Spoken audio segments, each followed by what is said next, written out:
blessing to be. Beloved community, where we discover divinity, uncovering who we are in our beloved community. Doesn't matter where you've come from, doesn't matter what you've undone, all that matters is you're here now. Keep an open heart, let Spirit work it out. Beloved community, we gather in unity. All are welcome here, all are blessed and a blessing to be. Beloved community, where we discover divinity, uncovering who we are in our beloved community. Doesn't matter where you've come from, it doesn't matter what you've undone, all that matters is you're here now. Keep an open heart, let Spirit work it out. Beloved community, we gather in unity. All are welcome here, all are blessed and a blessing to be. Beloved community, where we discover divinity, uncovering who we are in our beloved community. Uncovering who we are in our beloved community. Uncovering who we are in our beloved community.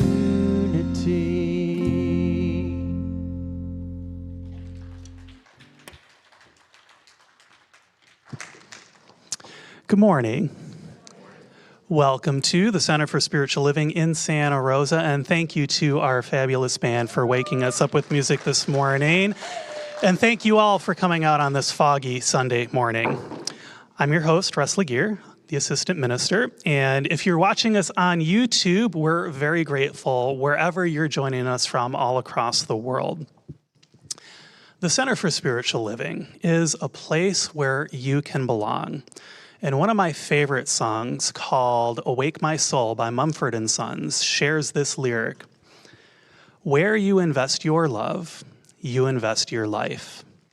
And that's something that I see here at our center every single day.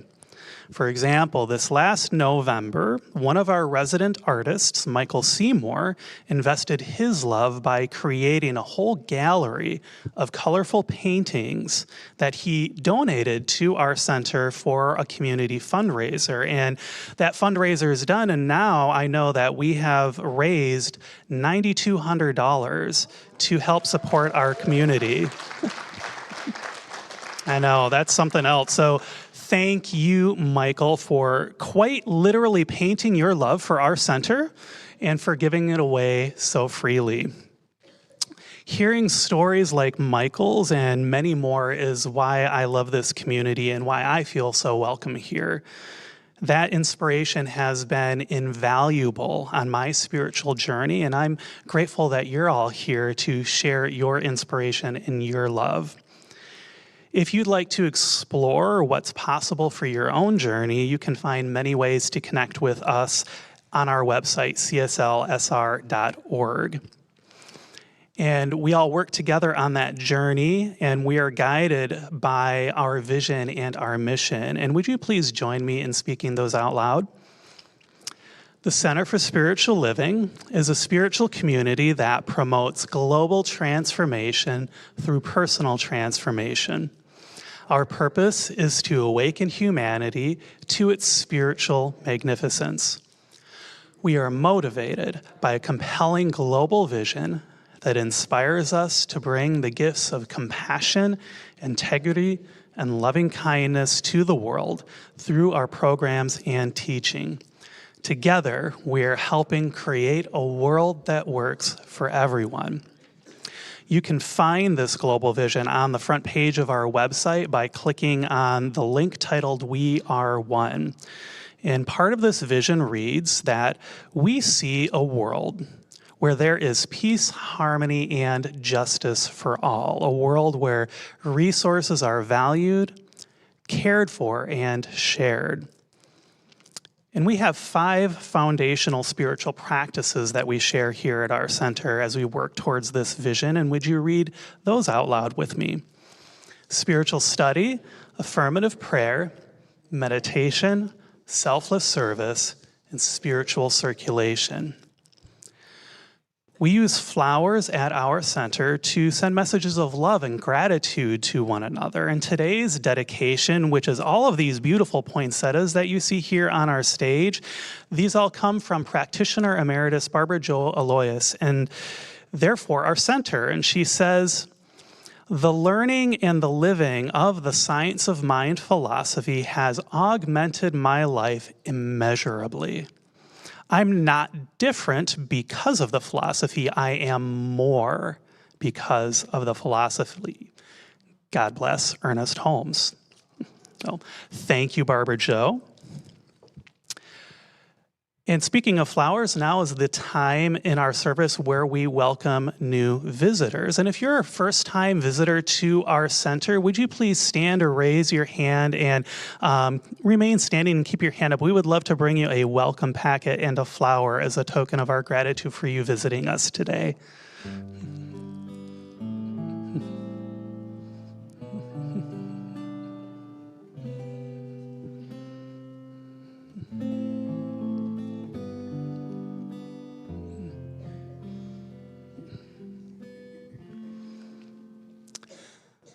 So thank you all for being here with us today. I know that somewhere within the music, meditation, prayer practices, and Dr. Edwards' message this morning is exactly what you need to experience for the next step of your spiritual unfoldment.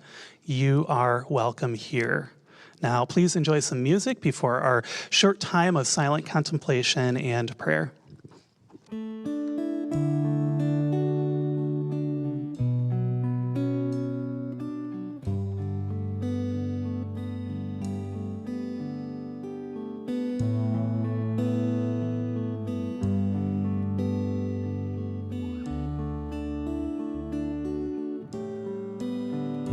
As I say a tender yes to everything that comes to me,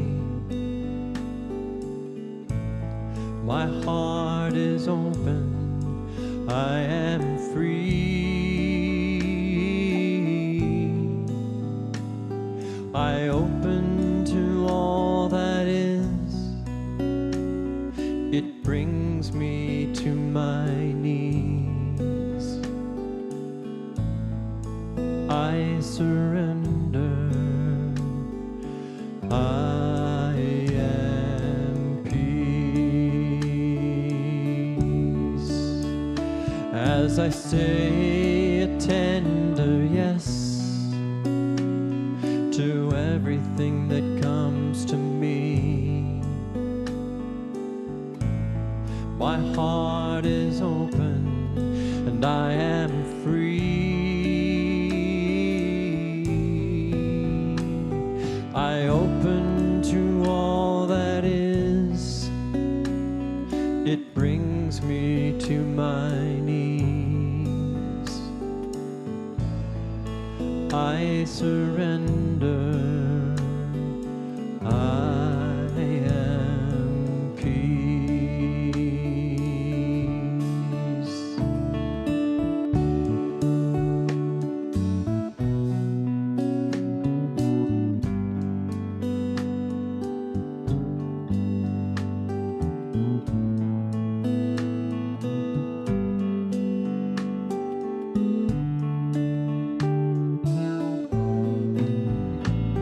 I open to all that is, it brings me to my knees.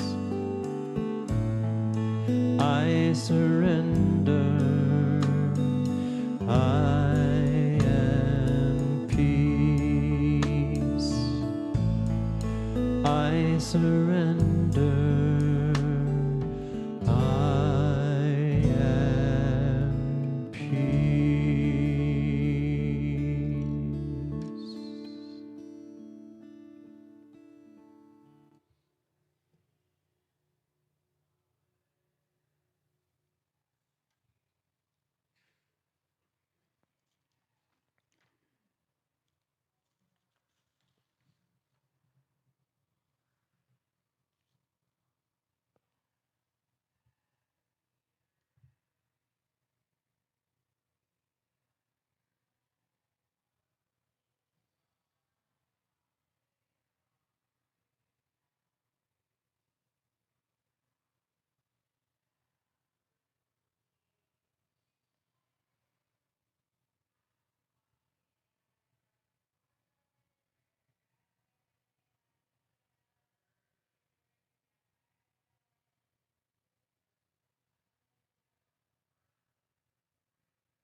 There is only one life, and that life is here right now, infinitely present throughout the universe and beyond.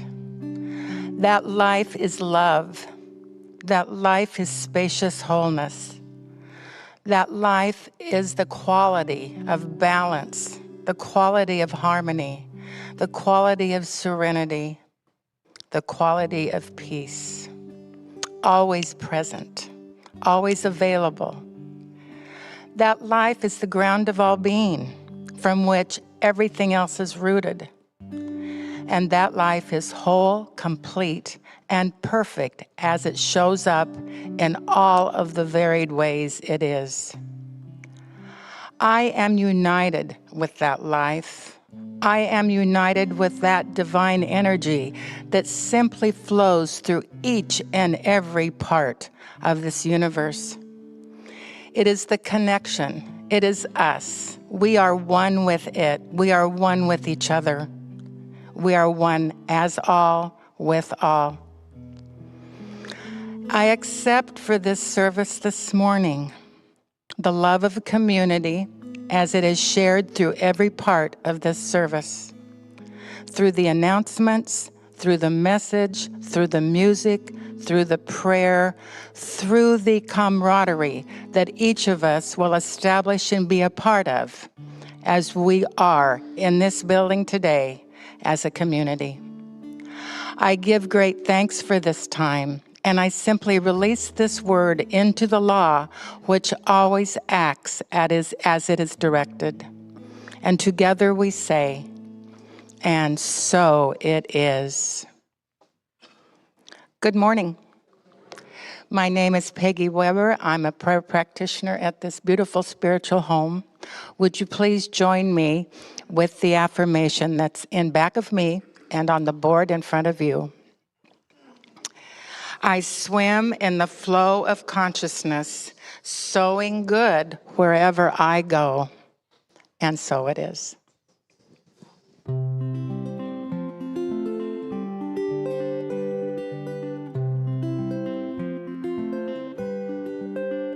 So I came to a fork in the river, and I didn't know which way that I should go. I had no map, no compass, and no driver, and precious little information to show. It can be hard in this life to make decisions, and it's an altogether common thing to fail. But as I surveyed my current situation, I decided to just go ahead and sail. Again, there is no one way, there is no foolproof plan, no fateful final chance. I just wake up each day and do the best I can, and when I hear the music, dance. I confess I get confused quite often, Seems sometimes I hardly ever get it right. But I think life's about just facing fear and trying. So I just point my little boat towards the light. There is no one way, there is no foolproof plan, no fateful final chance. I just wake up each day and do the best I can, and when I hear the music, dance. So whatever you're facing, just remember this, that control you've been craving cannot be. Just take a long deep breath and surrender it. You'll be alright. You'll see. There is no one way, there is no foolproof plan, no fateful final chance. I just wake up each day and do the best I can, and when I hear the music, dance. There is no one way, there is no foolproof plan, no fateful final chance. So wake up each day and do the best you can, and when you hear the music, dance. When you hear the music, dance. When you hear the music, dance.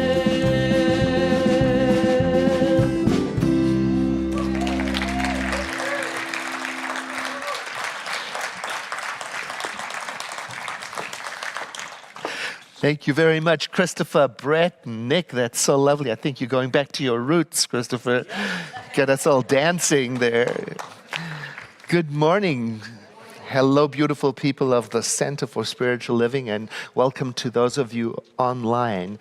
I was thinking as we welcome people here in the room who are visiting for the first time, I was thinking about the class that's coming up next year, about the power of introversion. And how I probably would not stand up if I was visiting a center, and I was invited to identify myself.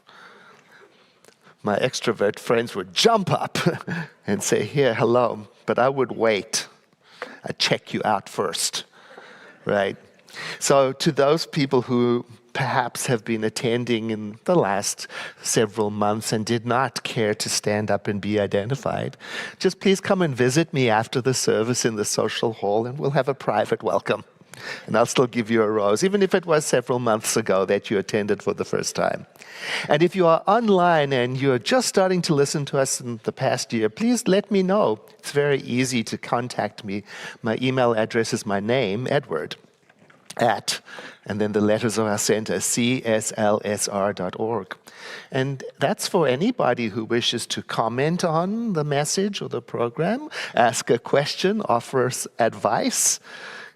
Write to me. I love to hear from you. I'm very good at responding to the community because I get so much out of it, out of the teaching, like our dedication says, the teaching of the science of mind, which for me has helped me immensely. It's helped me to deal with situations that I thought could never be changed. Impossible to get around. And maybe you've felt stuck in that way too with situations at some point in your life. Things that you thought, this is immovable. It could be a personal challenge. It could be a relationship issue. It could be a physical issue, a career-related challenge, or maybe it's one of those world events that seem so solid. And when things like that come up and challenge us, and they seem to be as solid as the ground we are standing on, it's reasonable to feel stuck in a fixed situation with limited options. That happens. And so today we're addressing that. We're asking the question, what if that ground is not as fixed or as permanent as it appears to be? That is one of the Science of Mind teachings. And it invites us to explore how those very things in life that seem fixed may in fact be more flexible than they at first appear to be. And Science of Mind specifically teaches us that a shift in our attention, a shift in our focus, is what can transform the apparently unchangeable into something new, something filled with potential and possibility. So today we'll explore that through three main points. Number one, there is power in not fighting what is, but instead building something new. Number two, there is power in recognizing and understanding the role that our deeper mind plays in keeping us stuck or moving us forward. And number three, there is power in recognizing that things are not as solid as they seem to be. So I'll do that in a different order, but let's dive in. Let's start with number one. Stop fighting what is and instead build something new. Now, there is a quote that is widely attributed to Buckminster Fuller, but I have not been able to verify that it actually was him who said it, he who said it. And it goes like this: you never change things by fighting the existing reality. To change something, build a new model that makes the existing model obsolete. Now, that idea is consistent with what I learned in Science of Mind. Instead of resisting the condition of life or in the world that is challenging me and fighting against it, I could use my mind to focus on a new direction, on creating something new. Our founder, Dr. Ernest Holmes, he said it like this: turn entirely away from the condition. You know, that thing that's tripping you up, that thing that's keeping you stuck. Now, he didn't mean pretend it's not there. He didn't mean ignore that it's happening, but he instead meant for us to take our creative attention and energy and move it in a new direction, because creation flows where attention goes. Mexico has gone and done something crazy. They elected a woman to the presidency. For the first time in history, recently elected President Claudia Sheinbaum. And she's taking many things in a new direction for her nation. One of which is dear to my heart. When she speaks, she uses both the masculine and the feminine form for nouns such as job titles, like, for example, doctor. So in Spanish, the convention is a male doctor is doctor, and a female doctor is doctora. So the ending determines the gender. So when talking about both men and women and everybody included in that, the male form is used to indicate the entire group.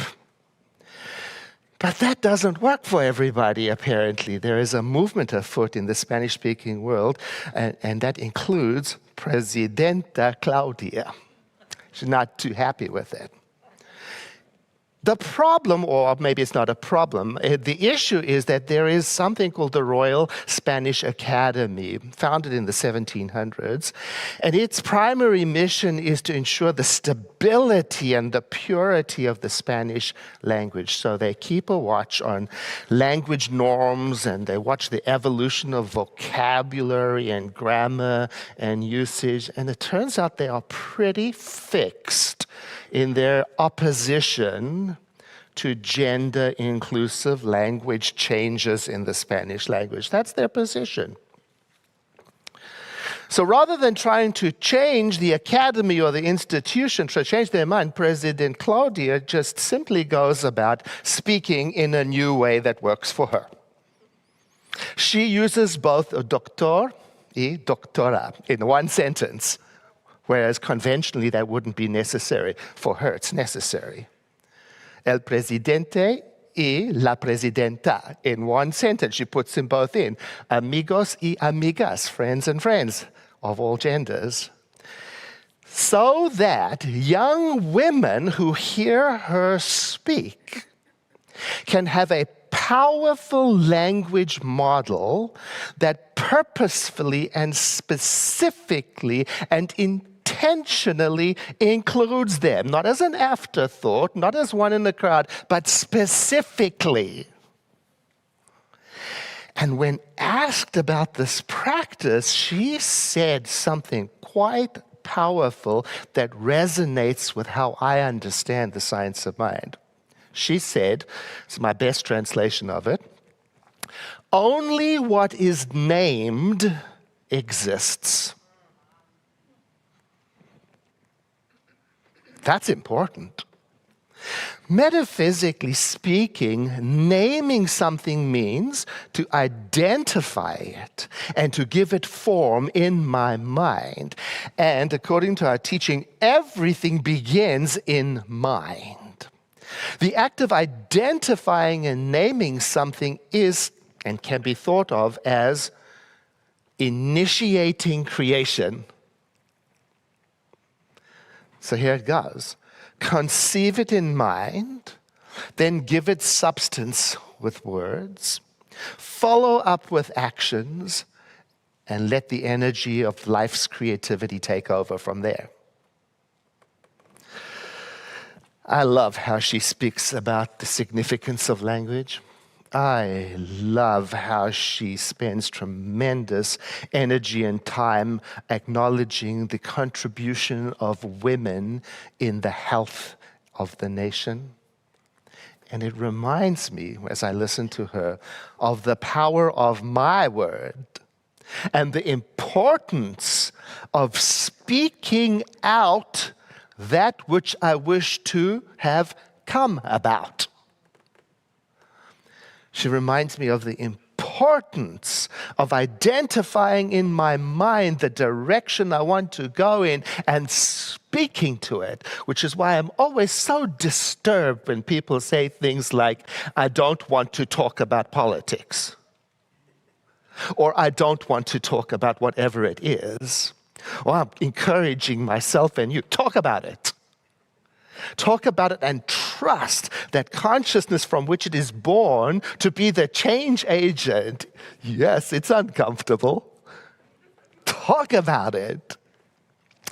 Well, let's talk about Denise Cortez, a middle school teacher in Los Angeles who created something completely new for her classroom because she noticed her students were becoming more and more disengaged. They were struggling because the traditional education methods were just not connecting with them. Those established educational approaches were not working. So instead of fighting what is, Denise went in a new direction. She implemented project-based learning. You can read about her. She's fascinating. She taught mindfulness practices in the class to help students manage their stress and increase their focus. She introduced, this is great, student-driven initiatives. She let them create their own initiatives to foster ownership and engagement. And she introduced critical thinking again, creativity and emotional well-being. And over time, she reports that attendance improved and grades started to go up. And students themselves started to express greater enthusiasm for learning. And the part that's so important to me is that neighboring schools started adopting her strategies. Now, the takeaway I get from all of that is, rather than fight what is, I could instead explore new possibilities by asking myself, what else is possible here?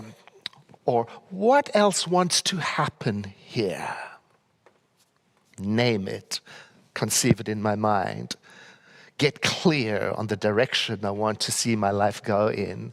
Speak that into being. Follow it up with action, and then let the creative force of life flow in me and through me and around me. Now, to be sure, not everything we do will succeed.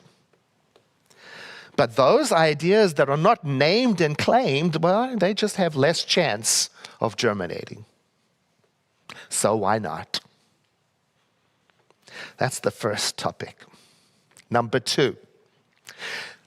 The ground that we stand on isn't necessarily as solid as it seems. It's good to keep that in mind. Science shows that.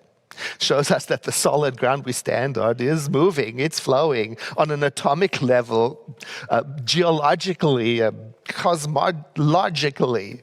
Similarly, science of mind teaches that life and reality are inherently flowing, fluid, and responding to the creative power of our thought. That's one of the teachings. So when I come up against something that seems really solid and stuck, like the ground, rather than accept it as being in the stuck state that I perceive it to be in, I could say to myself something like, something is always moving on the unseen side of life. That something is the creative power of life. And it is expanding my ability to perceive new ideas and to act upon them. I could say that to myself. Something is always moving on the unseen side of life. That something is the creative power of life.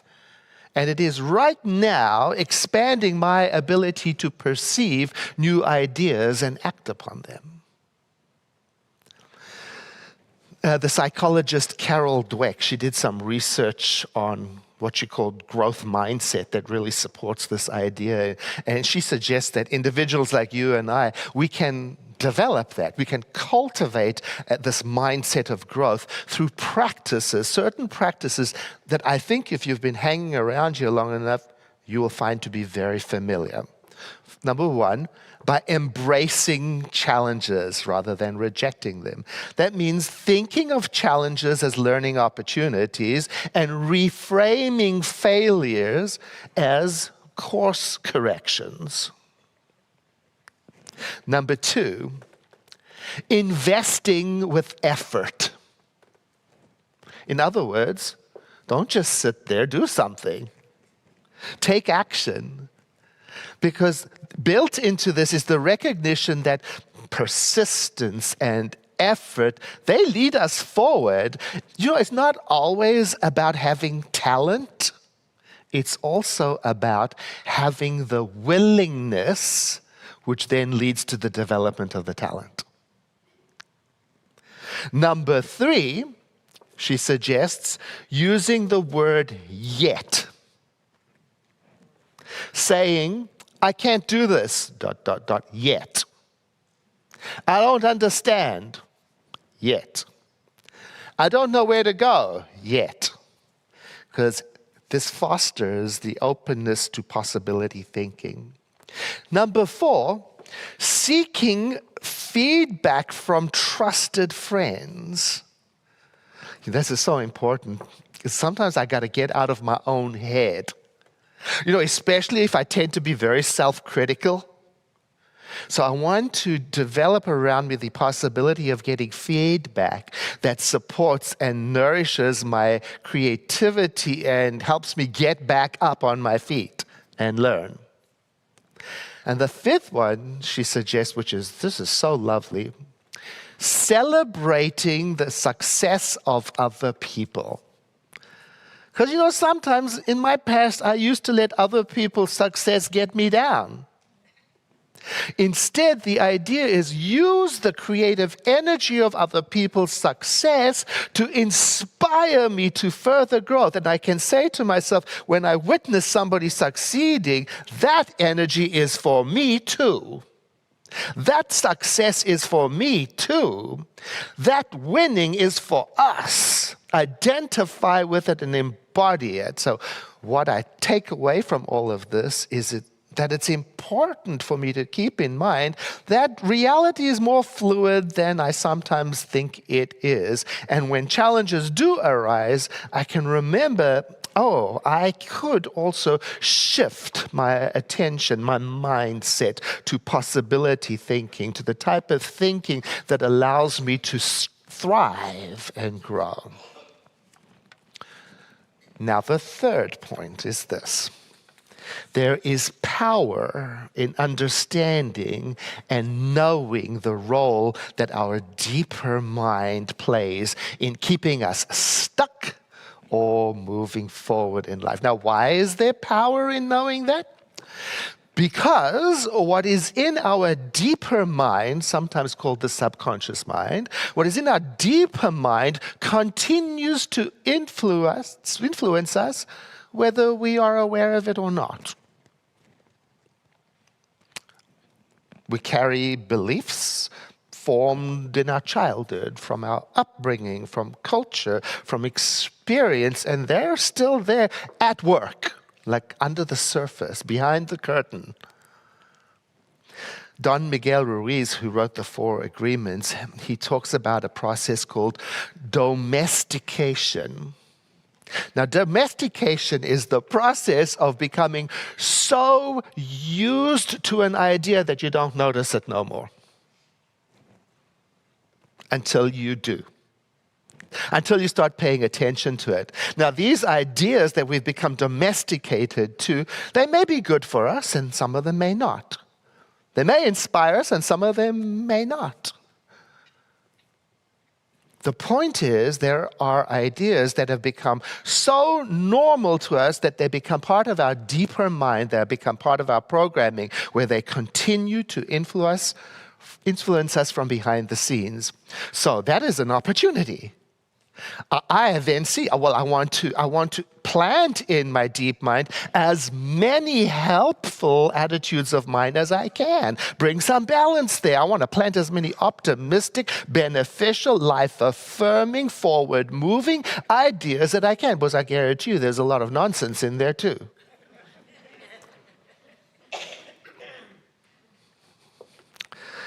Let's talk about Helena Collins. When she was growing up, like many women, she was conditioned to believe that her role as a woman was one of sacrifice, subservience, and prioritizing other needs over her own life. Does anybody identify with that? Now, these ingrained beliefs, they kind of made her feel trapped in a mindset, always experiencing limited potential, not being able to move forward, not feeling okay, embracing her individuality, restrained. Now, according to the psychologist Dr. Bruce Lipton, he says that our subconscious, our deeper mind, the beliefs in there, they influence 95% of our behavior. In Science of Mind, we call them hidden beliefs. And when we become aware of them, when we bring those beliefs out into the open, that's when we regain the ability to plant new ideas into our deeper mind. And the way we do it, we read them together with Reverend Russ, through affirmation, through spiritual mind treatment, through contemplative practices, through gratitude practices, through spiritual study, the tools of our spiritual trade. For Helena, things changed when she started to notice that she had been culturally conditioned to accept less, to be less, to do less, to not make a fuss. That's the first step, to notice what's going on. Now, noticing it is one thing. Where did it come from? Well, I may not always be able to track it accurately back to a specific thought or belief. That's why we call them hidden. But what I can do is notice what's happening and then begin to explore new behavior. It's like deconstructing it, reverse engineering. I can take deliberate steps to challenge and replace conditionings by adopting healthier attitudes of mind through healthier actions. So for Helena, the first step was to start paying attention to how cultural ideas she had accepted were influencing her thoughts and actions. In Science of Mind, we teach, make a note of them, even write them down, and then see what actions are connected. Interrupt them if you can. And ask yourself, what else wants to happen here? Next, Helena, she prioritized self-care, making time for her well-being and her mental wellness, instead of always, as conditioned, put everyone and everything first. She had to get some balance in that. You know, when we do notice that we've been culturally or societally conditioned and we become aware of the influence those conditions have had on our actions, it is not uncommon to experience grief or deep exhaustion or sadness. And that is when self-care becomes so important. Because for people who have been conditioned to accept less, self-care seems wrong. Next, Helena started to educate herself and then re-educate herself, to empower herself, and then also to find a supportive community of other women who shared similar struggles and wanted to grow out of the conditioning. Similarly, in Science of Mind, we emphasize the importance of spiritual community and spiritual study to help supplement us as we go on this path of recovery. And the spiritual study part is so important because I want to supplement my thinking with ideas that did not originate in my own mind, ideas that are healthy and well and forward-moving and innovative for me that make me go, huh? Not only did Helena break free from her limited beliefs, but it turned out that for many decades, she inspired countless other women to do the same. She became a prominent teacher in that field. What I take away from all of this is the reminder of what our founder, Dr. Ernest Holmes, taught when he said this phrase: principle is not bound by precedent. Let me say it again. Principle is not bound by precedent. And what it means is that just because things have always been the way they are, a certain way, none of us are bound to stay that way.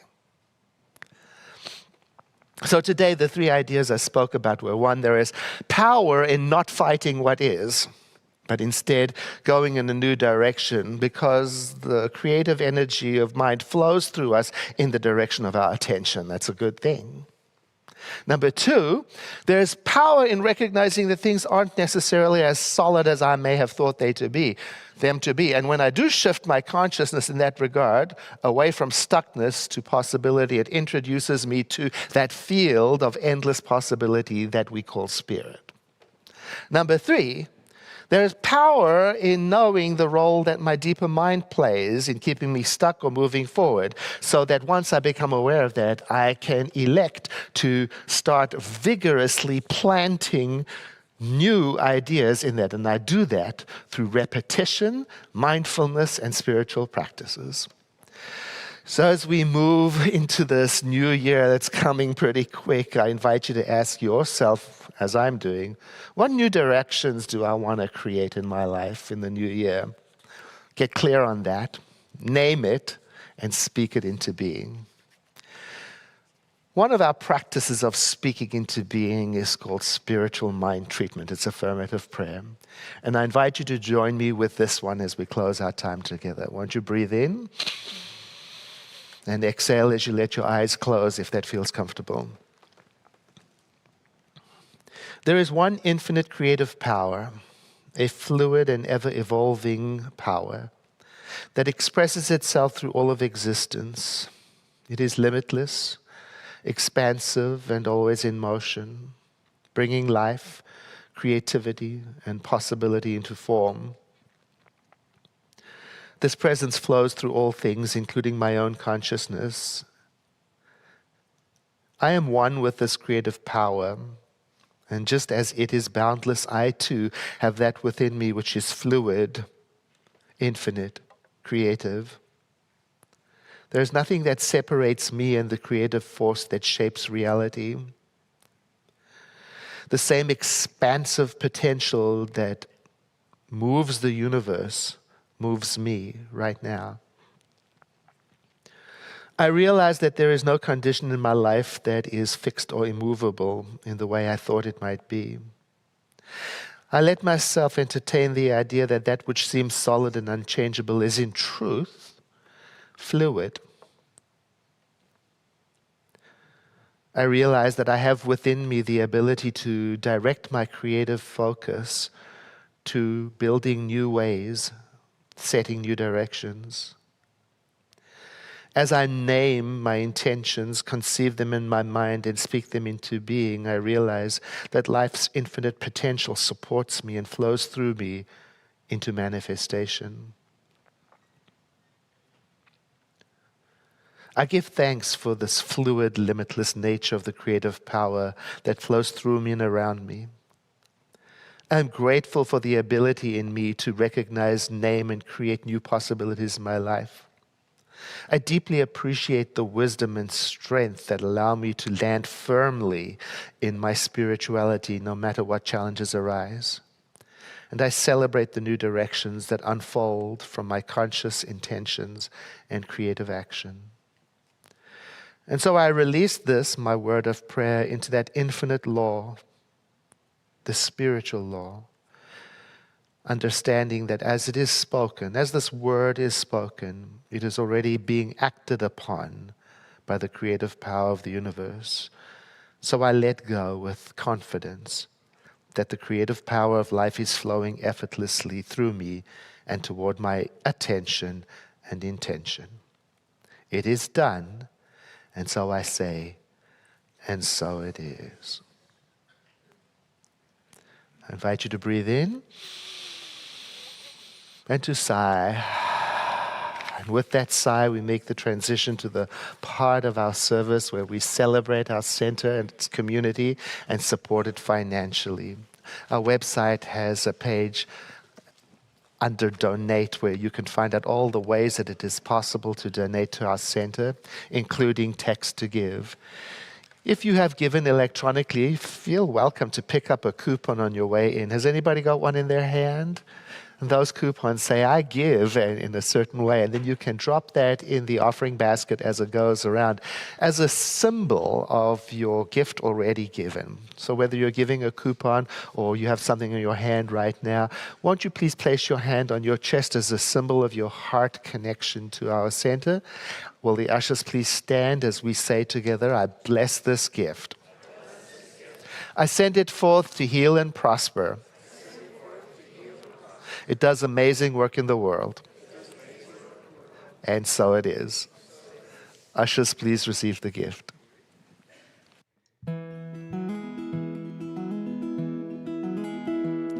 I've seen my share of struggle when I thought that I knew best, when I sailed through the storm instead of stopping to rest.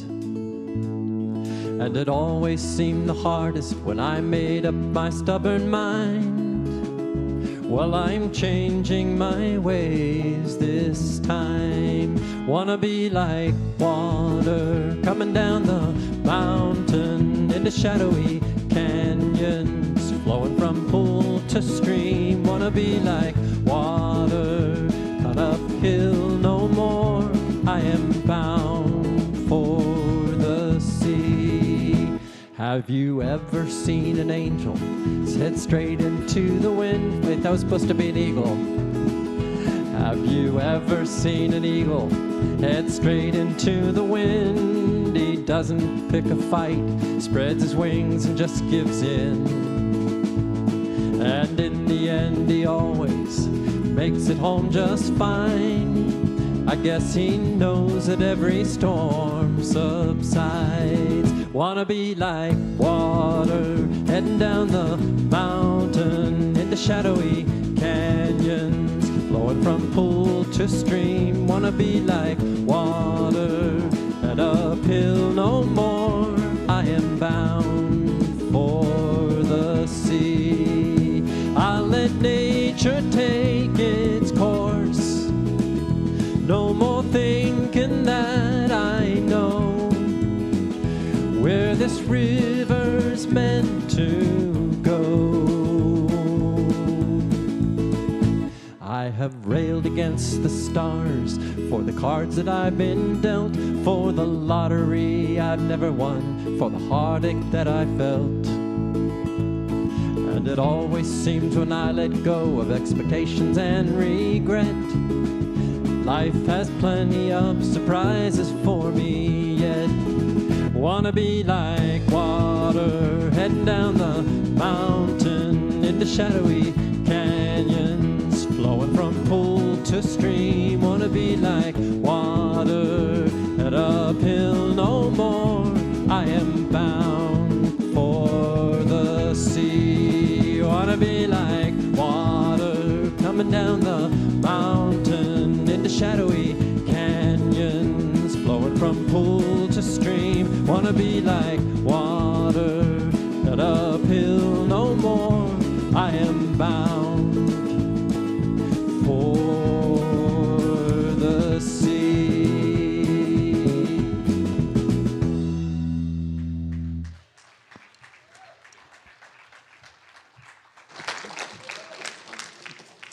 Thank you, Chris, Brett, and Nick. I distinctly remember our winter solstice service last year, and I remember it because I had many roles in this service, and one of those roles was to make sure that we dimmed the lights at just the right time for our tea light remembering ceremony.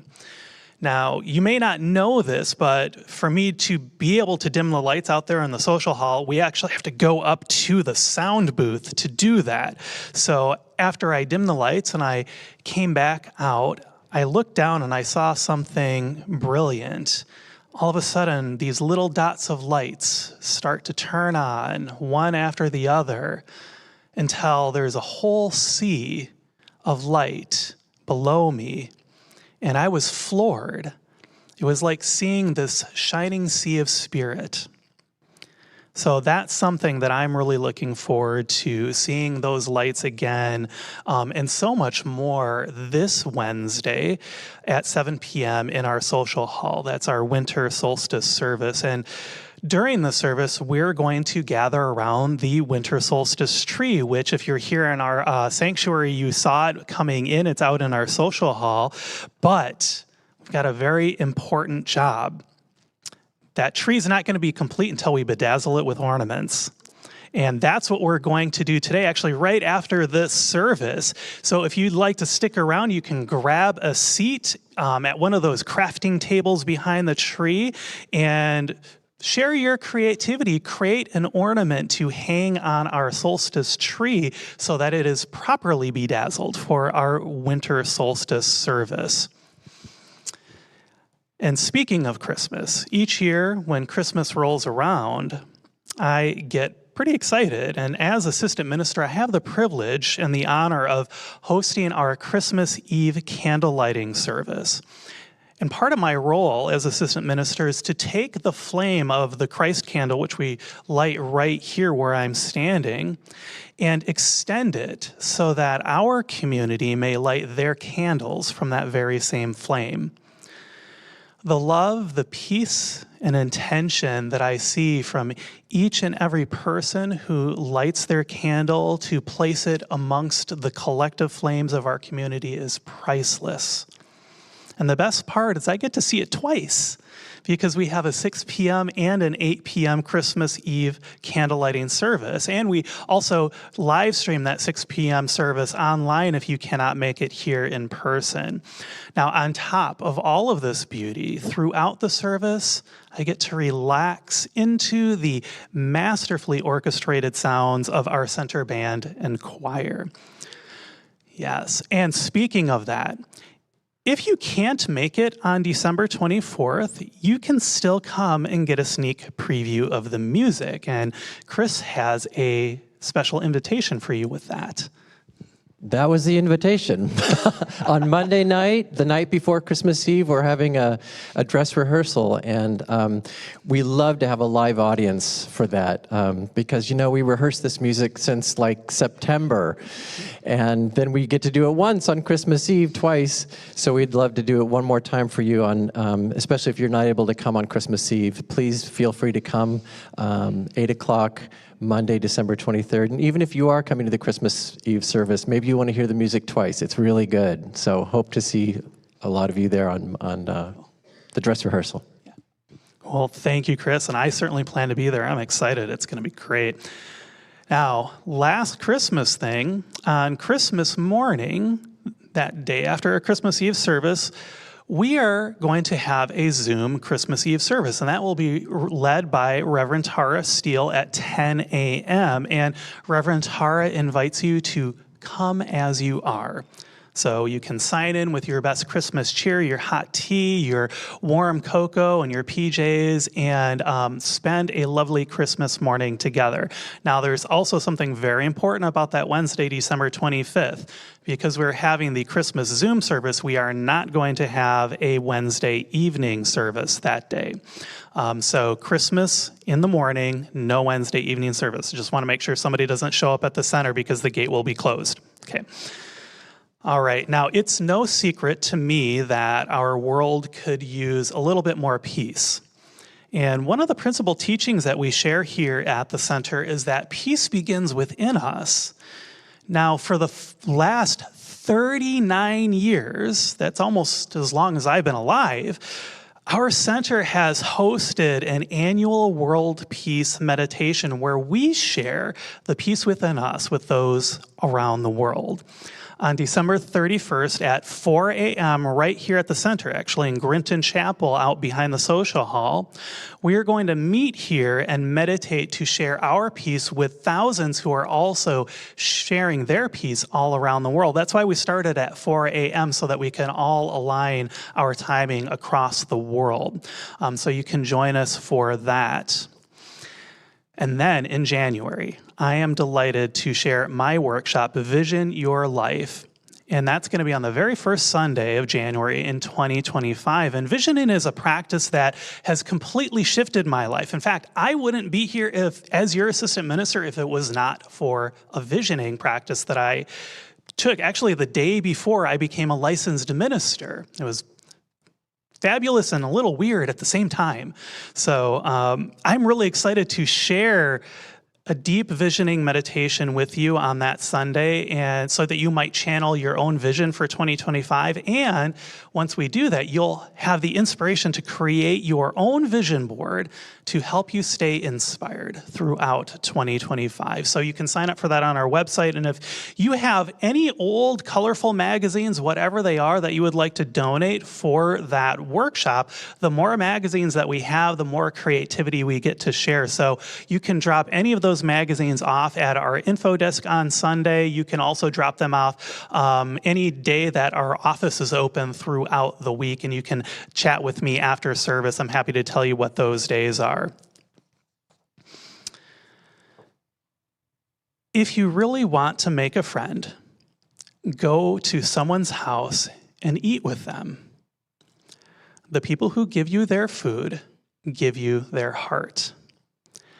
That quote was said by Cesar Chavez, and it describes perfectly the intent behind something very special that's happening in 2025, and that is nurturing our community. Nurturing Our Community is an event that brings people together over shared meals while raising funds to help support our center. And here's how it works. Members of our community host food-related gatherings in their homes, ranging from simple dinners to themed meals. And these gatherings are offered through a bidding process, giving you the chance to secure a spot at the table of your choice. So look for folks out in our social hall who are wearing white aprons after our service, because they will be able to tell you everything all about nurturing our community and answer all your questions. Okay. And I'm really excited about that. That's something that we stopped during the pandemic because of the pandemic, and now we've brought it back, and it has been one of the most successful events that we've put on in our community. So I'm really excited to see what dinners are coming up in 2025. All right, real quick, our teens are going to be sharing some baked goods with you next Sunday. So bring your hungry stomach and get some baked goods. And if you are a baker, or if you would like to share some delicious, tasty treats for them to sell to support their going to teen camp, you can just bring them on that Sunday, and we will set them up on the table for you. Finally, if you're going through a challenging time right now, please consider joining our monthly grief and loss group, which, if you're here physically, you will find on the second floor, right in the room right next to the library upstairs. And there you'll have an opportunity to share with one of our practitioners and receive support. And this is something that they do every third Sunday. So if you can't stay today, it's happening every month, so that's available to you.